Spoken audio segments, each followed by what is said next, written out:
लक्ष्मण को आपके चरणों की सौगंध है भैया।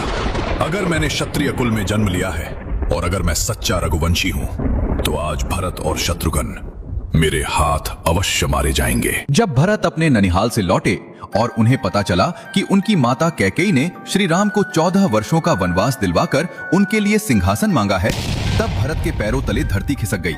उन्होंने क्रोध से कांपते हुए कहा, माँ, आपने मुझे संसार का सबसे बड़ा पापी बना दिया। जिस राज्य पर मेरे भैया राम का अधिकार था उसे मैं छूना भी अधर्म समझता हूँ। भरत ने उसी क्षण निर्णय लिया, मैं स्वयं वन जाऊंगा और अपने भैया राम को वापस अयोध्या लेकर आऊंगा। फिर क्या था, सारी अयोध्या उमड़ पड़ी। तीनों माताएं, गुरु वशिष्ठ, मंत्री, सैनिक और हजारों नगरवासी सब श्री राम को वापस लाने के लिए वन की ओर चल पड़े। धरती कांप रही थी, हजारों रथों और हाथियों की ध्वनि पूरे वन में गूंज रही थी। लेकिन दूसरी ओर वन में बैठे लक्ष्मण ने जब इतनी विशाल सेना को अपनी ओर आते देखा तो उनकी आंखों में अग्नि भड़क उठी। उन्होंने दूर खड़े होकर कहा, ये कोई साधारण यात्रा नहीं है। इतनी विशाल सेना प्रेम दिखाने नहीं आती। लक्ष्मण का चेहरा क्रोध से लाल हो चुका था। मुझे पहले ही संदेह था। भरत अब राजा बन चुका है और अब वह सोचता है कि आपके जीवित रहते उसका सिंहासन सुरक्षित नहीं रहेगा। लक्ष्मण ने तुरंत अपना धनुष उठा लिया।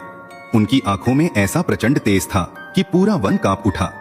उन्होंने क्रोध में कहा, यदि भरत युद्ध चाहता है तो आज लक्ष्मण उसका उत्तर देगा, और यदि स्वयं महाराज दशरथ भी उसके साथ हों तब भी मैं राम के शत्रु को जीवित नहीं छोड़ूंगा। यह सुनते ही वातावरण स्तब्ध हो गया। माता सीता भी लक्ष्मण का यह रूप देखकर विचलित हो उठी। लेकिन तभी श्री राम मुस्कुराए, ऐसी शांत मुस्कान जो सबसे भयंकर अग्नि को भी शांत कर दे। उन्होंने धीरे से लक्ष्मण के कंधे पर हाथ रखा और कहा, लक्ष्मण, तुम्हारा क्रोध तुम्हारे प्रेम का प्रमाण है, लेकिन तुम्हारा विचार अधर्म की ओर बढ़ रहा है। लक्ष्मण बोले, भैया, क्या आप नहीं देख रहे इतनी विशाल सेना लेकर भरत यहाँ क्यों आएगा? तब श्री राम ने गंभीर स्वर में कहा, तुम भरत को नहीं जानते लक्ष्मण।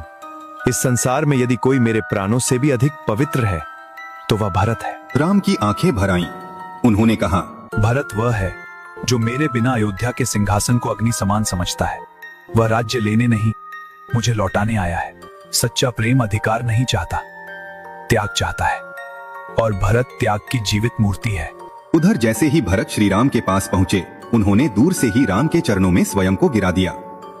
रोते हुए बोले, भैया, अयोध्या आपके बिना श्मशान बन चुकी है।